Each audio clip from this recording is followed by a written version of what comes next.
What are some of the most prestigious positions that one could find themselves in the world of sports? We talk so often about athletes who seem to not get it, who don't really understand what their predecessors did, who don't really have context for the history of the game that they played. When I was a kid, that guy right there on your screen was known as Captain America.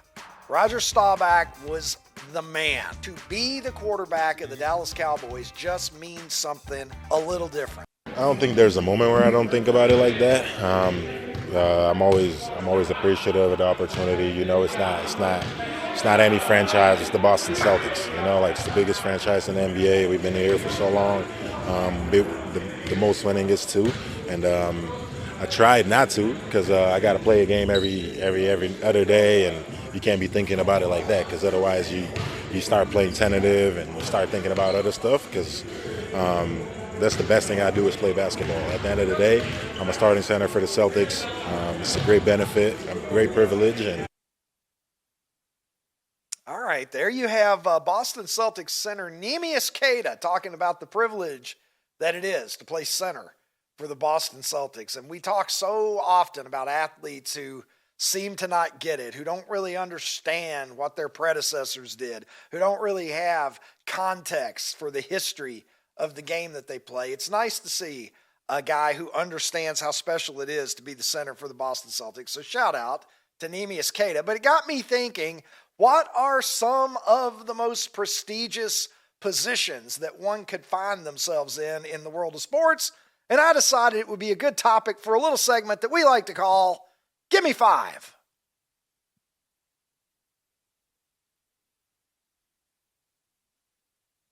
All right, Ronnie, join me for this. I've got a few here, and look, it's a long list. We can really debate this one, but I was just thinking, and I came up with five that I think certainly, they may not be the top five, but there's certainly five that I think exhibit the point of what certain roles within the world of professional sports mean and how not every job is created equal. I will start with quarterback of the Dallas Cowboys. I'm not saying that the Cowboys are always the best team. For God's sake, we know that that's not the case. But when I was a kid, that guy right there on your screen was known as Captain America. Roger Staubach was the man when I was 7, 8 years old. And yeah, I know this isn't to denigrate anybody else. Some of you are thinking, well, Terry Bradshaw won 4 and he only won 2. And you can go through a lot of other great names. I'm not saying he's the greatest ever, but I'm saying for many people, he exemplified kind of the all-American quarterback, going back to when he won the Heisman Trophy at the Naval Academy. And then from there, you know, you end up moving in to a later generation. You've got Troy Aikman, who goes on to the Hall of Fame. And it's, you know, even the position that Dak Prescott's in, to be the quarterback of the Dallas Cowboys just means something a little different. So that's one that I would put in that category. Here's another. How about center fielder for the New York Yankees? Back to back, the New York Yankees had 2 of the greatest to ever do it, roaming center field at Old Yankee Stadium. There's Mickey Mantle, and his predecessor was Joe DiMaggio. Joltin' Joe followed by the Mick. How's that for a combination that covers your center field problems for, I don't know, a couple of generations? That's impressive. But you know what's even more impressive than that? Covering it for 3, which is what the Boston Red Sox did when they went from Ted Williams to Carl Yastrzemski to Jim Rice in left field. Standing out there, taking those bounces off of the green monster. You go Hall of Famer, Hall of Famer, Hall of Famer in succession. Making left field in Boston. And guess what? You'd have another Hall of Fame left fielder in Boston, if not for the fact that Manny Ramirez was implicated for taking performance-enhancing drugs. Because there's another guy who his play level on the field was that of a Hall of Famer. So the Red Sox have been incredibly blessed over the last 80-plus years in the left field department. How about coaching? Here's one for you. Pittsburgh Steelers head coach. All right, Steelers fans, see, I didn't let you down. Mike Tomlin is the third Pittsburgh Steelers coach of my lifetime.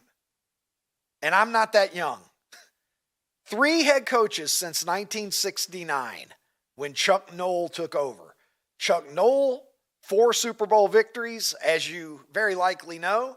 Bill Cowher took over in the early 1990s. He got him a Super Bowl win. Mike Tomlin took over for Bill Cowher.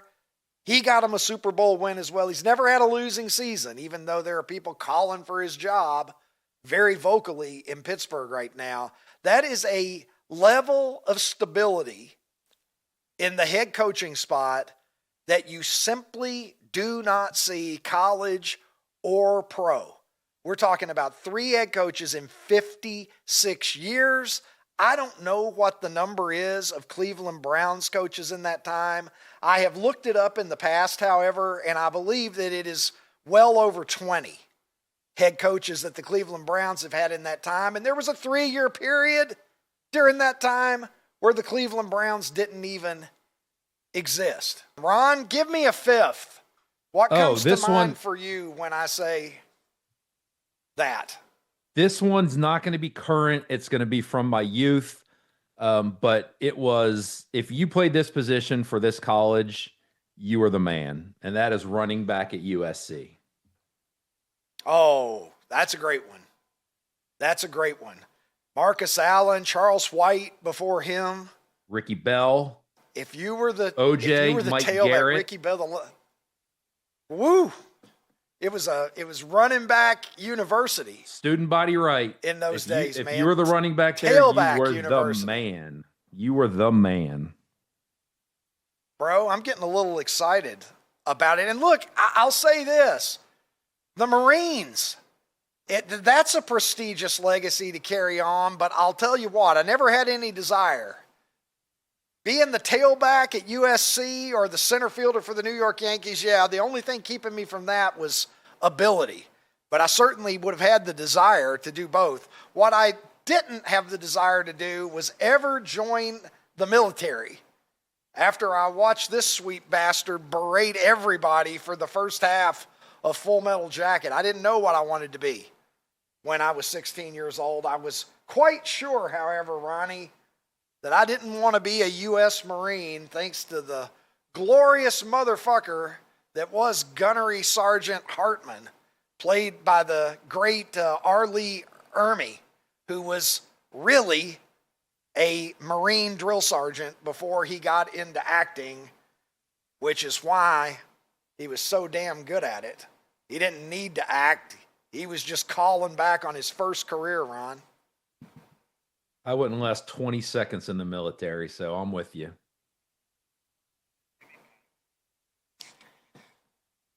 That's your give me 5, motherfuckers. I mean, that's give me 5. Yeah, I can do it again. I can do it again. I was just joking.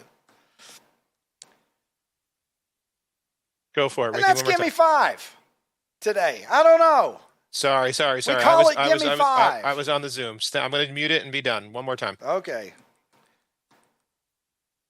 And that's a little segment that we like to call Give Me 5.